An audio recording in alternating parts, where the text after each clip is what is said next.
998 கரங்களை இழந்தும் உன்னுள் நல்லெண்ணங்கள் பிறக்கவில்லையா? யுத்த களத்தில் கிருஷ்ணர் உனது கர்ம பாதையை தேர்ந்தெடுக்க உனக்கு வாய்ப்பளித்திருந்தார். ஆனால் நீ மேலும் பல பாவங்கள் புரிந்து அந்த வாய்ப்பையும் இழந்து விட்டார்.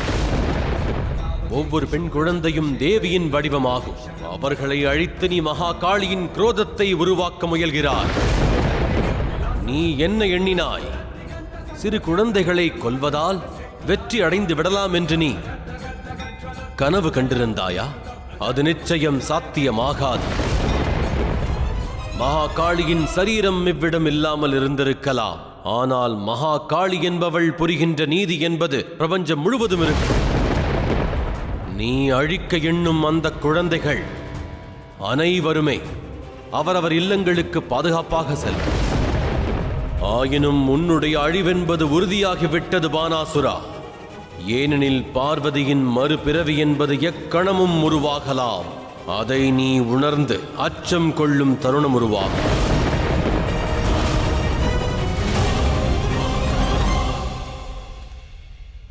உடனடியாக நாம் நாராயணரை அழைத்து காத்தல் சக்தியையும் இத்துடன் இணைத்து விடலாம். இல்லை தமையா,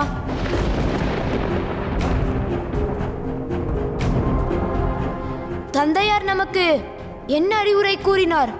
நாம் நம்முடைய இந்த பயணத்தில் எந்த தேவர்களையும் சம்பந்தப்படுத்தவே கூடாது.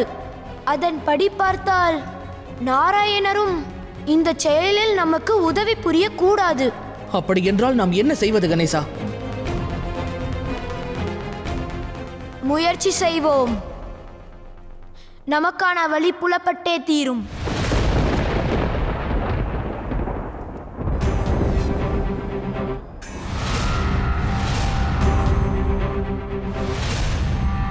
தாயே ஜெகதாம்பிகா, தாயார் எனக்கு அவருடைய சக்திகளை மட்டும் அல்லாமல் எனக்கு இந்த ஆயுதத்தையும் அளித்துள்ளார்.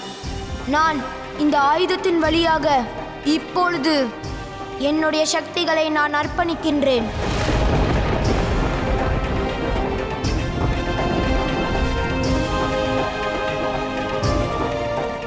தாயார் என்னை ஒரு மாவீரனாக்கியதோடு மட்டுமல்லாமல் எனக்கு இந்த வேலையும் பரிசாக தந்துள்ளனர்.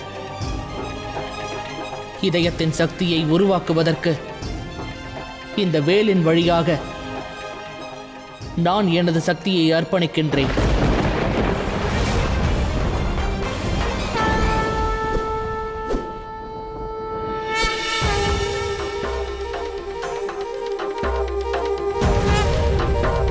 பால பைரவராகிய நான் அந்த மூன்றாவதற்கான அழிவின் சக்தியை அர்ப்பணிப்பு செய்கிறேன்.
இறுதியாக ரகசியங்களை நீங்கள் அறிந்து கொண்டு விட்டீர்கள்.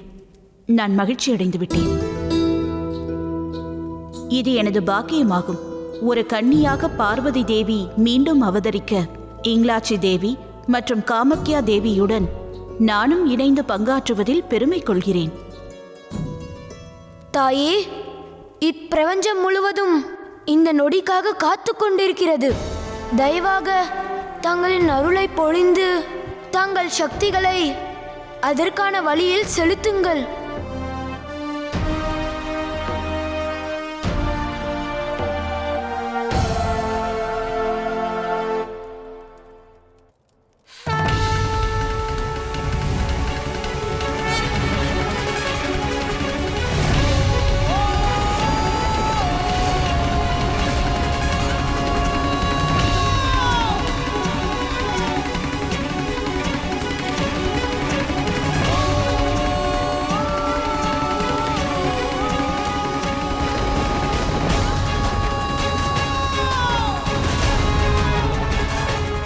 இங்லாஜ் தேவியின் சக்தியானது வட திசையிலிருந்து, ஜெகதாம்பாள் தாயாரின் சக்தியானது மேற்கு திசையிலிருந்து, காமாக்கியா தேவியின் சக்தியானது கிழக்கிலிருந்தும் ஒன்றாக இணைந்து தெற்கு நோக்கி நகர்ந்து செல்லும்.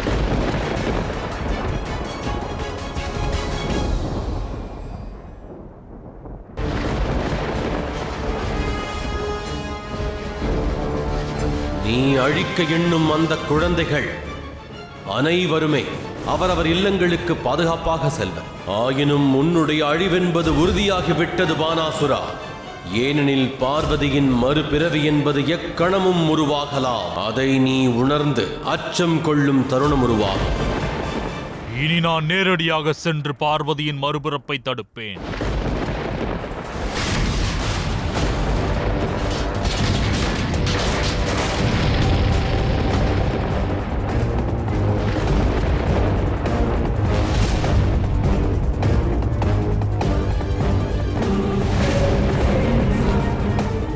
இப்பொழுது நடப்பதை பார்த்தால், இல்லை, அப்படி நடக்கக்கூடாது. பார்வதி தேவி என்னை அழிக்கும் உருவமாக வடிவெடுக்க கூடாது. நிச்சயமாக நடக்காது.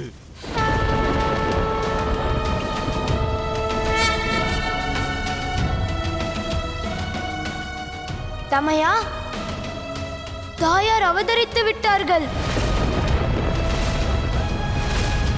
என்னால் இனியும் காத்திருக்க இயலாது. நான் தாயாரை சந்திப்பதற்கு மிகவும் ஆவலாக உள்ளேன். உன்னுடைய பணி இன்னும் முழுமையடையவில்லை. இந்த சக்திகளை ஒன்று திரட்டி பார்வதி தேவியின் உடலை நீ ஏற்படுத்திவிட்டாய். ஆனால் அவரது சக்தி மற்றும் எண்ணம் இன்னும் ஏற்படுத்தப்படவில்லை. அதன் பிறகே அவர் மகாகாளியாக வடிவெடுப்பார். பானாசுரனை கட்டுப்படுத்த முடியவில்லை. காலம் குறைவாக உள்ளது. அதனால் நீங்கள் இருவரும் உடனடியாக உங்கள் வேலைகளை தொடங்கியாக வேண்டும். நீங்கள் இருவருமாக இணைந்து 3 சக்தி பீடங்களை உருவாக்கிவிட்டீர்கள். ஆனால் இனியும் பல சக்தி பீடங்களை இதுபோன்றே நிர்மாணிக்க வேண்டியிருக்கிறது. அதன் பிறகுதான் கன்னியின் தேகம் தனது அனைத்து எல்லைகளையும் கடந்து மகாகாளியின் முழு வடிவத்தையும் அடையும். தாங்கள் சரியாக சொன்னீர்கள் தாயே. நாங்கள் நீண்ட பயணத்தை மேற்கொண்டாக வேண்டும். தங்களின் அருளாலும் ஆசிராலும் நிச்சயம் நாங்கள் நிறைவு செய்வோம். எனது ஆசீர்வாதம் எப்பொழுதும் உங்களுக்கு உண்டு.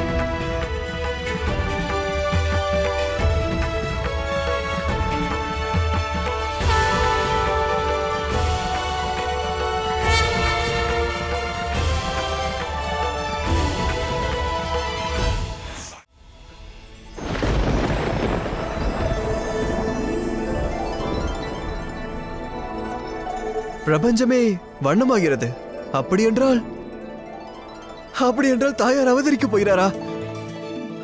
மகாதேவா, தாயார் மீண்டும் கைலாயம் திரும்ப இனியும் எக்காலம் பொறுக்க வேண்டும். அவரது எப்பொழுதை மீண்டும் தரிசிப்பது? கைலாயம் வருவதற்கு முன்பு பார்வதி ஆற்ற வேண்டிய கடமைகளை நிறைவேற்றியாக வேண்டும் நந்தி. எனினும் தேவி பார்வதி கைலாயம் வர இயலாது என்பதால் நீ உனது அன்னையை சந்திக்க கூடாது என்றில்லை. என்ன, நான் சென்று தாயாரை இப்பொழுது சந்திக்கலாமா?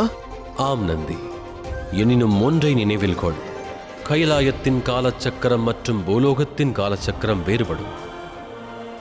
இங்கு சில கணங்களில் கடக்கும் காலம் என்பது பூலோகத்திற்கு பல வருடங்களுக்கு அது சமமாகும் என்பதை மறந்துவிடாதே. அப்படி என்றால் கார்த்திகேயன் மற்றும் கணேசனின் சக்திபீட தீர்த்த யாத்திரை அடுத்த கட்டத்தை நோக்கி நகர்ந்து செல்கிறது.